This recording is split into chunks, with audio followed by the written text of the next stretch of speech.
అందరికీ నమస్కారం.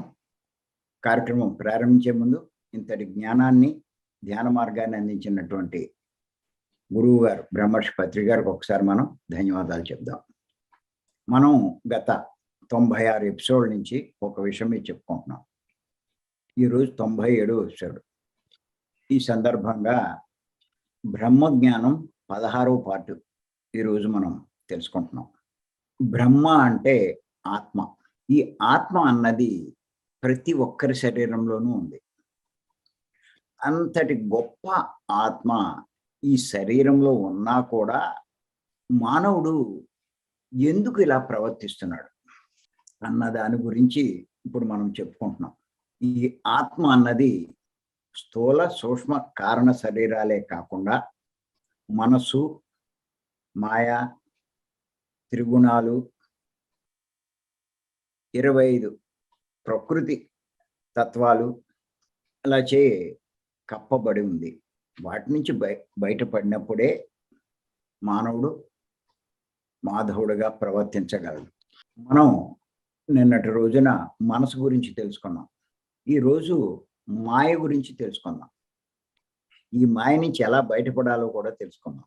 భగవత్ స్వరూపమైన ఆత్మను పంచభూతాలు మాయలోకి లాగుతున్నాయి. లేనిది ఉంది అని అనుకోవడమే మాయ. చూస్తే ఉన్నట్టుగా ఉంటుంది, కానీ అది లేనిది. చాలా ఆశ్చర్యంగా ఉంటుంది. అన్నీ జరుగుతున్నట్టుగా ఉన్నాయి, కానీ ఏది జరగట్ల. ఇదే మాయ. ఇటువంటి మాయ ఆత్మను కప్పించింది. అందుకే దైవస్వరూపుడైన మానవుడు, ఆ దైవస్వరూపులమైన మనము మానవులుగా ప్రవర్తిస్తున్నాం. మీకు ఉదాహరణకు కావాలి అంటే మీరు చూడండి, రాత్రి కలలో ఎన్నో జరుగుతున్నట్టుగా ఉంటాయి. ఎన్నో సంఘటనలు జరుగుతూ ఉంటాయి. ఎంతోమంది కనిపిస్తూ ఉంటారు. మీరు ఎన్నో పొందినట్టు కల కంటూ ఉంటారు. ఎన్నో పోగొట్టుకుంటూ ఉంటారు. ఎన్నో వస్తూ ఉంటాయి.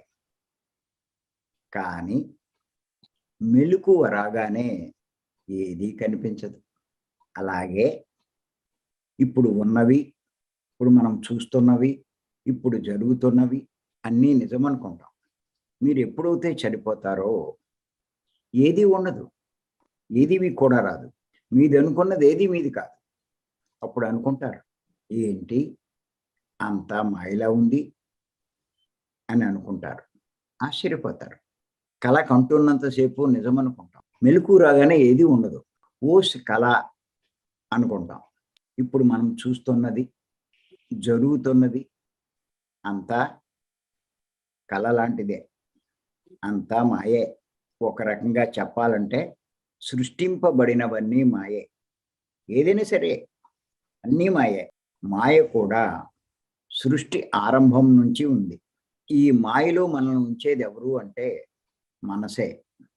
ఈ మనసు వల్లే ఈ లేనివన్నీ ఉండేవని అనుకుంటున్నాం.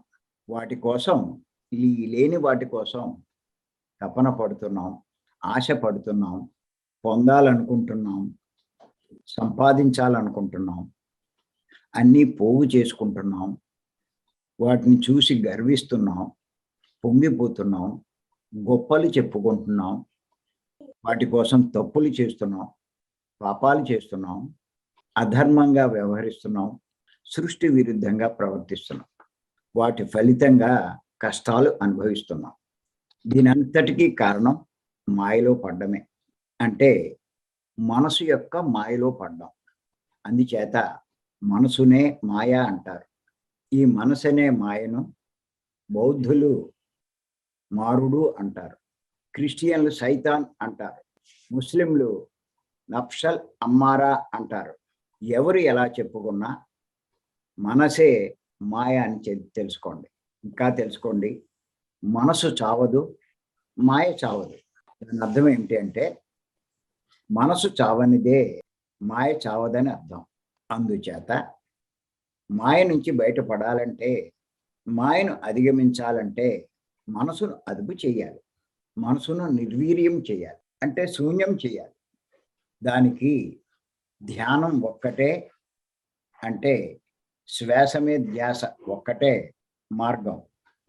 ఎవరైతే చలించే మనసును శూన్యం చేసుకుని తానెవరో తాను తెలుసుకుంటే మాయ నుంచి బయటపడినట్టే. వారు ఆత్మస్థితి అంటే దైవస్థితి పొందగలరు. అందుచేత మరొక్కసారి చెప్తున్నాను, మనసు శూన్యం కావాలన్నా, తన్ను తాను తెలుసుకోవాలన్నా, మాయలోంచి బయటపడాలన్నా శ్వాస మీద ధ్యాస ఉంచి తీవ్ర ధ్యాన సాధన చేయవలసిందే.